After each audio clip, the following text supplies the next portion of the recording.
ഇന്ന് നമ്മുടെ ഇടയിൽ പലരും പ്രായഭേദമന്യേ പറയുന്ന ഒരു കംപ്ലൈൻ്റ് ആണ് കൈകാലുകൾക്ക് തരിപ്പ് അല്ലെങ്കിൽ പുകച്ചിൽ, ഉള്ളംകാല് പുകച്ചിൽ തുടങ്ങിയ ബുദ്ധിമുട്ടുകളൊക്കെ. ആ ഒരു ദഹന പ്രക്രിയ കൃത്യമായിട്ട് നടക്കാത്തതുകൊണ്ട്.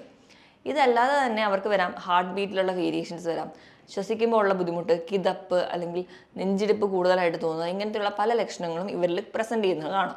ഇപ്പോൾ പ്രമേഹമൊക്കെ ഉള്ളവർക്കാണെങ്കിൽ ഈ AGയും നമ്മുടെ ശരീരത്തിലെ ഗ്ലൂക്കോസും കൂടി ചേർന്നിട്ട് ഒരു കോംപ്ലക്സ് ഉണ്ടാവും. ഇവ നാഡികളെയൊക്കെ ഡിപ്പോസിഷനൊക്കെ വരുന്നതിൻ്റെ ഭാഗമായിട്ട് നമുക്ക് ന്യൂറോപ്പതി ഒരുപാട് കാണുന്നുണ്ട്. അതിന് വേണ്ടിയിട്ട് നമുക്ക് കാലിൻ്റെ വിരലിൽ കുത്തി പൊങ്ങിയിട്ട് താഴുക, പൊങ്ങുക എന്ന് ഇതൊരു റിപ്പീറ്റായിട്ട് ചെയ്യാം. അതുപോലെ തന്നെ സിറ്റപ്സ് ചെയ്യുക. അപ്പോൾ നമ്മുടെ തൈസിലെ മസിൽസൊക്കെ കുറച്ചുകൂടി സ്ട്രോങ് ആവും. അതുവഴിയൊക്കെ ഒരു പരിധി വരെ നമുക്ക് ന്യൂറോപ്പതി വരാതെ തടയുന്നത് നമുക്ക് സഹായിക്കും. ഹായ്, ഞാൻ ഡോക്ടർ പ്രിയ, QNB ഹെൽത്ത് കെയറിലെ ഹോമിയോപ്പതിക് ഫിസിഷ്യനാണ്. ഇന്ന് നമ്മുടെ ഇടയിൽ പലരും പ്രായഭേദമന്യേ പറയുന്ന ഒരു കംപ്ലൈൻ്റ് ആണ് കൈകാലുകൾക്ക് തരിപ്പ് അല്ലെങ്കിൽ പുകച്ചിൽ, ഉള്ളംകാല് പുകച്ചിൽ തുടങ്ങിയ ബുദ്ധിമുട്ടുകളൊക്കെ. ഒരു കാലഘട്ടം വരെ ഇത് പ്രായമായവരിൽ മാത്രമായിരുന്നു കണ്ടുവരുന്നത്. പക്ഷേ ഇന്ന് പല ജീവിതശൈലി രോഗങ്ങളും ഇങ്ങനെ മുളച്ച് വരുന്നത് കൊണ്ടാവണം ഇന്ന് പല പ്രായക്കാരിലും ഇത് കോമൺ കണ്ടീഷനായി മാറിയിട്ടുണ്ട്. എന്തുകൊണ്ടാണ് ഈ കൈകാലുകൾക്ക് തരിപ്പ് അല്ലെങ്കിൽ മരവിപ്പ് പോലെയുള്ള ബുദ്ധിമുട്ടുകൾ ഉണ്ടാവുന്നത് നമുക്ക് നോക്കാം. അതിന് പ്രധാന കാരണം എന്ന് പറഞ്ഞിട്ടുണ്ടെങ്കിൽ നമുക്ക് ഈ തരിപ്പോ അല്ലെങ്കിൽ പുകച്ചിലോ അല്ലെങ്കിൽ വിറയൽ പോലുള്ള ബുദ്ധിമുട്ടുകളൊക്കെ ഉണ്ടാവണമെങ്കിൽ പ്രധാനമായും നമ്മുടെ ശരീരത്തിലെ നാഡികളെ ബാധിക്കുന്നത് കൊണ്ടാണ്. ഇന്ന് ഈ വീഡിയോയിലൂടെ നമുക്ക് നാഡികളെ ബാധിക്കുന്ന രോഗങ്ങളും അല്ലെങ്കിൽ ന്യൂറോപ്പതിയുടെ ചെറിയൊരു അവലോകനങ്ങൾ നമുക്ക് നടത്താം. എന്താണ് ന്യൂറോപ്പതി എന്ന് നമുക്ക് നോക്കാം. ന്യൂറോപ്പതി എന്ന് പറയുമ്പോൾ പ്രധാനമായും നമ്മുടെ ശരീരത്തിലുള്ള നാഡികളെ ബാധിക്കുന്ന രോഗങ്ങൾ. നാഡികളെ മാത്രമല്ല, നാഡികൾക്ക് ഒരു ആവരണം പോലെ ചില കോശങ്ങളുണ്ട്, ഗ്ലയൽ സെൽസ് എന്നാണ് അതിനെ പറയുക. അവരെ ബാധിക്കുന്ന രോഗങ്ങളെയും നമുക്ക് ന്യൂറോപ്പതിയിൽ പെടുത്താം. നമ്മുടെ ശരീരത്തിൽ ഏകദേശം 7 ട്രില്യണോളം നാഡികളുണ്ട്. അതായത് പലതരത്തിലുള്ള നാഡികളുണ്ട്. നമ്മുടെ ശരീരത്തിലെ ഓരോ മെസ്സേജുകളും അടുത്തൊരു കോശങ്ങളിലേക്കോ അല്ലെങ്കിൽ മറ്റൊരു അവയവങ്ങളിലേക്കോ പാസ് ചെയ്യുന്നതൊക്കെ ഈ നാഡികളിലൂടെയാണ്. നമ്മുടെ ശരീരത്തിലെ എല്ലാ ഭാഗങ്ങളിലേക്കും ഈ നാഡികൾ സ്പ്രെഡ് ചെയ്തിട്ടുണ്ട്. ഇങ്ങനെ പലതരത്തിലുള്ള ന്യൂറോപ്പതികളാണ് ഇന്ന് നമ്മൾ കാണുന്നത്. അത് നമുക്ക് പല കാരണങ്ങൾ കൊണ്ടുണ്ടാവുന്നുണ്ട്.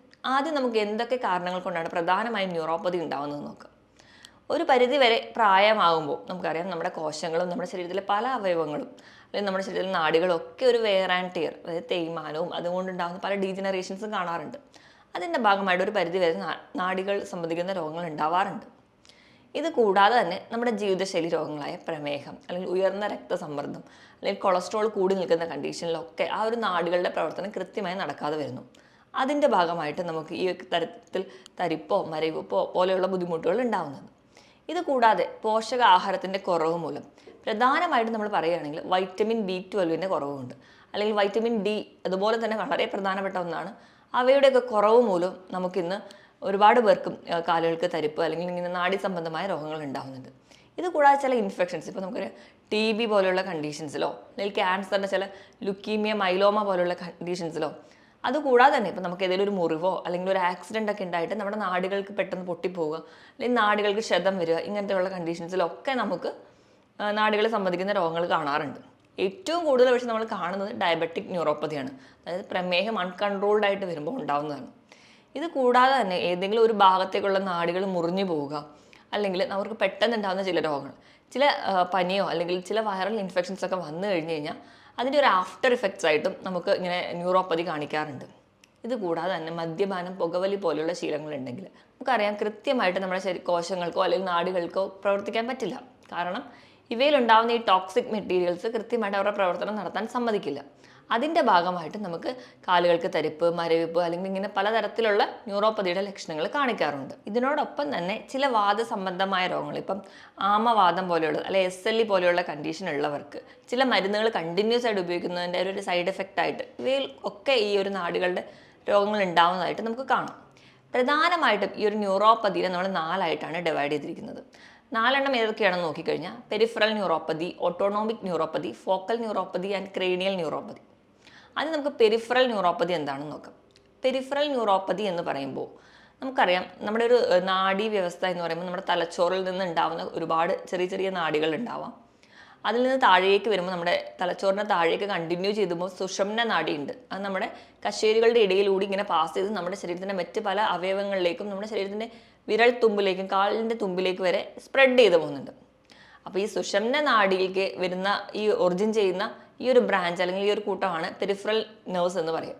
ഇവയ്ക്ക് എന്തെങ്കിലും ഒരു രോഗം സംബന്ധിച്ചാൽ അത് നമുക്ക് നാഡികൾ, കശേരുകൾക്കോ അല്ലെങ്കിൽ നമ്മുടെ ഡിസ്കുകൾക്ക് കംപ്ലയിൻറ്റ്സ് ആയാലാവാം, അല്ലെങ്കിൽ ഈ നാടികൾക്ക് തന്നെ എന്തെങ്കിലും പ്രശ്നങ്ങൾ വന്നാലോ, അല്ലെങ്കിൽ നമുക്കറിയാം ഈ വെർട്ടിബ്രൽ കംപ്രഷൻ കൊണ്ടോ അങ്ങനത്തെ പല കണ്ടീഷൻസ് കൊണ്ട് ഉണ്ടാവുന്ന ഒരു ഗ്രൂപ്പ് ഓഫ് ന്യൂറോപ്പതിക്കൽ കണ്ടീഷൻസ് ആണ് പെരിഫറൽ ന്യൂറോപ്പതി എന്ന് പറയുക.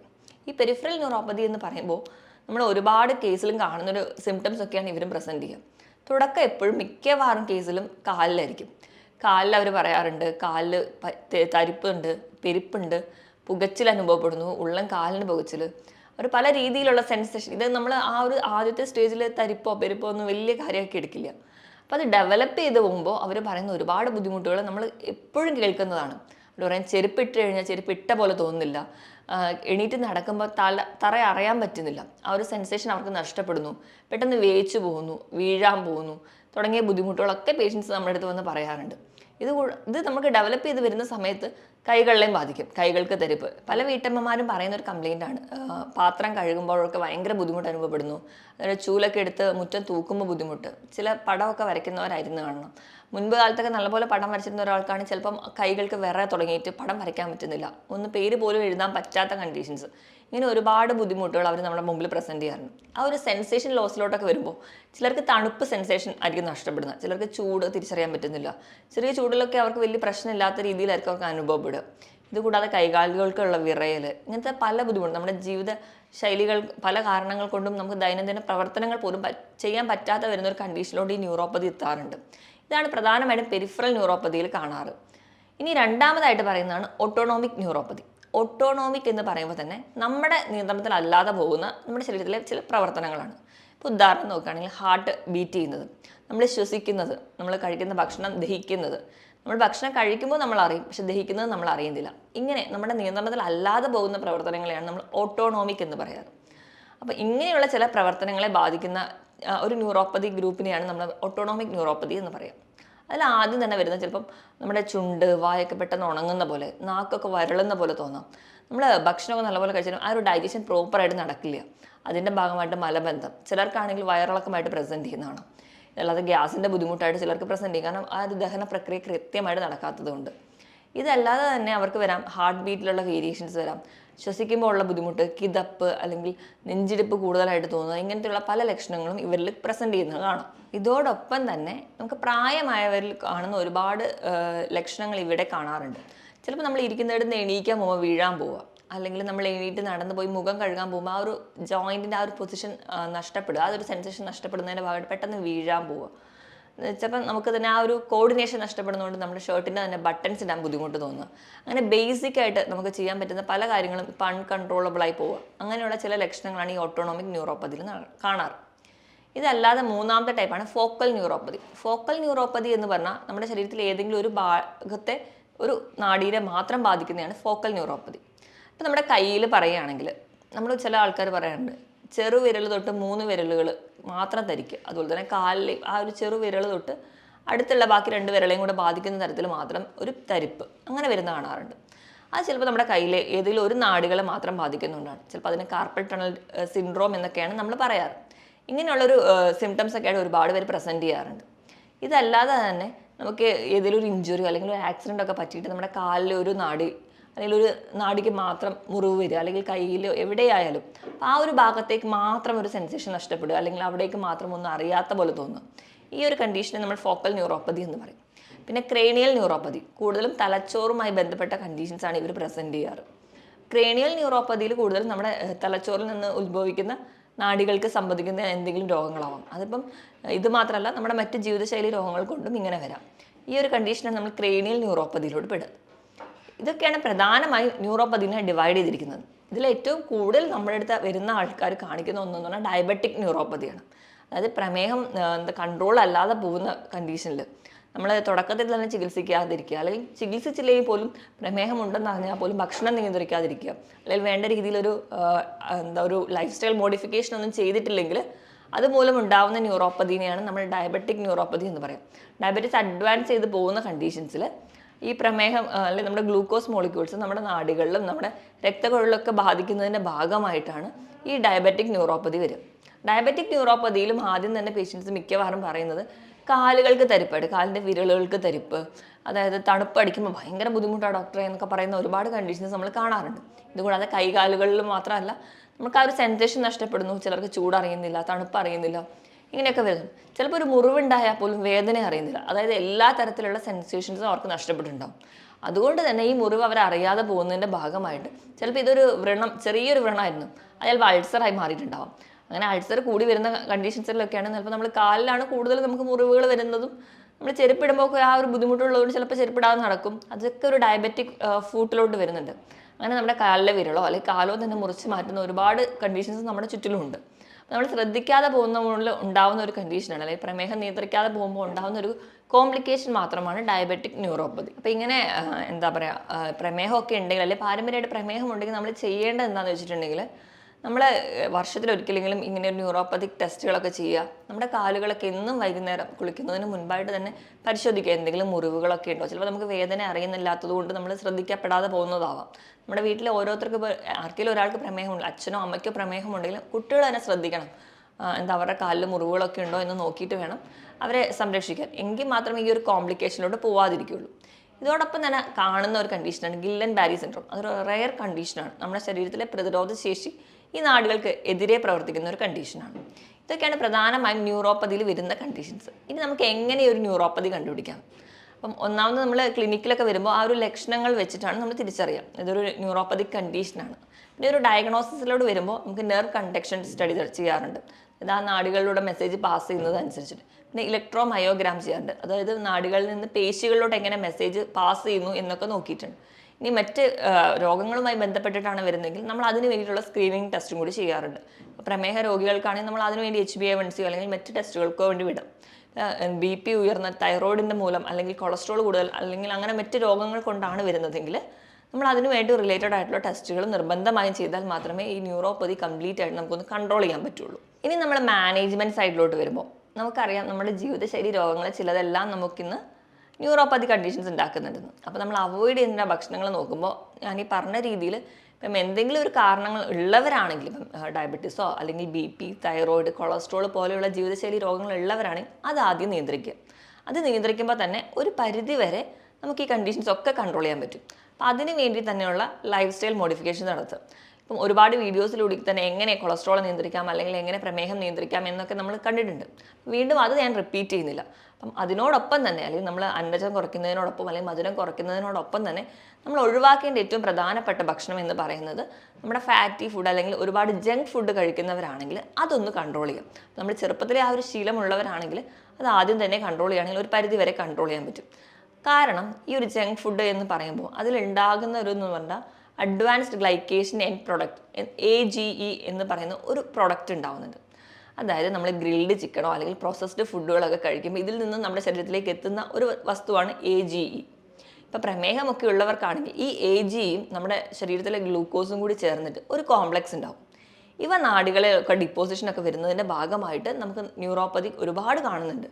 അതുകൊണ്ട് നമ്മൾ ഏറ്റവും ബേസിക് ആയിട്ട് ഈ ജങ്ക് ഫുഡും അല്ലെങ്കിൽ ഇങ്ങനെ ഒരുപാട് ഫാറ്റ് ആയിട്ടുള്ള ഫുഡും അല്ലെങ്കിൽ ഗ്രിൽഡ് ഭക്ഷണങ്ങളും നമ്മൾ ബാർബിക്യൂ പോലെയുള്ള ഭക്ഷണങ്ങളൊക്കെ കഴിക്കുന്നവരാണെങ്കിൽ അത് ആദ്യം ബേസിക്കലി കുറയ്ക്കും. അതിനോടൊപ്പം നമ്മുടെ അടിസ്ഥാനപരമായിട്ടുള്ള എന്ത് കാരണങ്ങൾ കൊണ്ടാണ് നമുക്ക് ന്യൂറോപ്പതി ഉണ്ടായതെന്ന് തിരിച്ചറിഞ്ഞ് അതുകൂടി റെഗുലേറ്റ് ചെയ്യുകയാണെങ്കിൽ ഒരു പരിധി വരെ നമുക്ക് കുറയ്ക്കാൻ പറ്റും.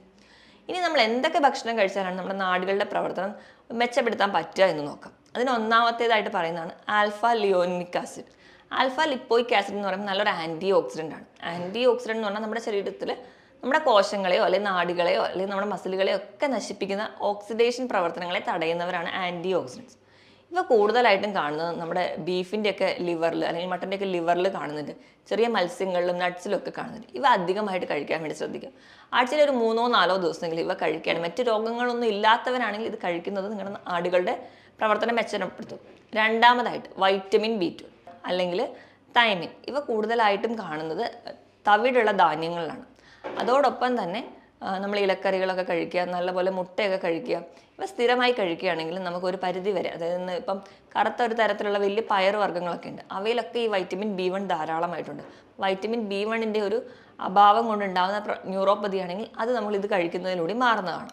മൂന്നാമതായിട്ട് നമ്മൾ കഴിക്കുന്നത് കോഡ് ലിവർ ഓയിൽ. അപ്പം നമ്മൾ കോഡ് ലിവർ ഓയിൽ കൂടുതലായിട്ടും ഉള്ളത് നമുക്കറിയാം ചെറിയ മത്സ്യങ്ങളിലാണ്. omega-3 ഫാറ്റി ആസിഡ്സ് പോലെയുള്ള മത്സ്യങ്ങൾ, അതായത് മത്തി, നെത്തോലി, അയല പോലെയുള്ള മത്സ്യങ്ങളുണ്ട്. അപ്പം മീൻ കഴിക്കാത്തവരാണെങ്കിൽ നിങ്ങൾക്ക് കോഡ് ലിവർ ഓയിലായിട്ട് വാങ്ങിച്ച് കഴിക്കാം. ഇതൊക്കെ കഴിക്കുകയാണെങ്കിലും ഒരു പരിധി വരെ നമ്മുടെ നെർവിൻ്റെ ആരോഗ്യം നമുക്ക് മെച്ചപ്പെടുത്താൻ പറ്റും. ഇനി നാലാമതായിട്ട് നമുക്ക് നമ്മുടെ ശരീരത്തിൽ നല്ലൊരു ആൻറ്റി ഓക്സിഡൻസ് അല്ലെങ്കിൽ ആൻറ്റി ഇൻഫ്ലമേറ്ററി ആണ് കുർക്കുർമിൻ, നമ്മളെ മഞ്ഞളിലുള്ള വസ്തു. അപ്പോൾ നമ്മൾ കഴിക്കുന്ന ഭക്ഷണത്തിലൊക്കെ ഒരു തരി മഞ്ഞൾ ചേർക്കുകയാണെങ്കിൽ, ഇപ്പോൾ നമ്മൾ ഭക്ഷണത്തിലൂടെ മഞ്ഞൾ ചേർക്കുന്ന പോലെ നമുക്ക് നെല്ലിക്കയൊക്കെ അടിച്ച് ജ്യൂസായിട്ട് എടുക്കുമ്പോൾ അതിലൊരു നുള്ളു മഞ്ഞളൊക്കെ ഇട്ട് കഴിക്കുക, പാലിൽ ചിലരാണെങ്കിൽ മഞ്ഞളിട്ട് കഴിക്കുക. ഇവയൊക്കെ ചെല്ലുമ്പോൾ നമ്മുടെ ശരീരത്തിലെ അല്ലെങ്കിൽ നമ്മുടെ നാടുകളിലെയും കോശങ്ങളിലൊക്കെ ഉണ്ടാകുന്ന നീർക്കെട്ട് മാറുന്നതായിട്ട് കാണാം. കുർക്കുർമിൻ നല്ലൊരു ഓപ്ഷനാണ്. അടുത്തതായിട്ട് സിങ്ക് സ്ഥിരമായിട്ട് കഴിക്കണമെങ്കിൽ അതും നമുക്ക് നാടുകളുടെ പ്രവർത്തനം മെച്ചപ്പെടുത്തും. അതിനായിട്ട് നിങ്ങൾ ചെറിയ മത്സ്യങ്ങൾ കഴിക്കുക, ഷെല്ലുള്ള മത്സ്യങ്ങൾ, അതായത് ഞണ്ട്, കൊഞ്ച്, കക്ക പോലുള്ള മത്സ്യങ്ങളൊക്കെ സ്ഥിരമായിട്ട് കഴിക്കുക, ബീഫ് കഴിക്കുക. ഇവയൊക്കെ കഴിക്കുന്നത് വഴി നമുക്ക് സിങ്കിൻ്റെ പ്രൊഡക്ഷൻ കൂട്ടുന്നതായിട്ട് കാണാം. പിന്നെ വൈറ്റമിൻ B12 ധാരാളമായിട്ടും ഇലക്കറികളിലാണ്. ഇവയും സ്ഥിരമായിട്ട് കഴിക്കുകയാണെങ്കിൽ നമുക്കൊരു പരിധിവരെ ഈ ന്യൂറോപ്പതി റിലേറ്റഡ് ആയിട്ടുള്ള കംപ്ലയിൻറ്റ്സ്, കാലിൽ തരിപ്പ്, പെരുപ്പ് പോലുള്ള ബുദ്ധിമുട്ടുകൾ മാറാൻ പറ്റും. ഇനി നമുക്ക് വീട്ടിൽ തന്നെ ചെയ്യാവുന്ന ചെറിയ ഒരു ടിപ്സായിട്ട് നമുക്ക് പറയാവുന്ന ഒന്നാണ്, ഈ നാടുകളിലേക്കുള്ള ഒരു സ്റ്റിമുലസ് അല്ലെങ്കിൽ ഒരു സെൻസേഷൻ കൂട്ടാൻ വേണ്ടിയിട്ട് നമ്മൾ വൈകിട്ടൊക്കെ ആകുമ്പോൾ വീട്ടിൽ നിന്ന് ഒരു പാത്രത്തിൽ ഒരു ചെറു ചൂടുവെള്ളവും ഒരു പാത്രത്തിൽ തണുത്ത വെള്ളം എടുത്ത് വെക്കുക. തണുത്ത വെള്ളം എന്ന് പറയുമ്പോൾ നോർമൽ വാട്ടർ. കാല് രണ്ടിലും മാറി മാറി മുക്കുക.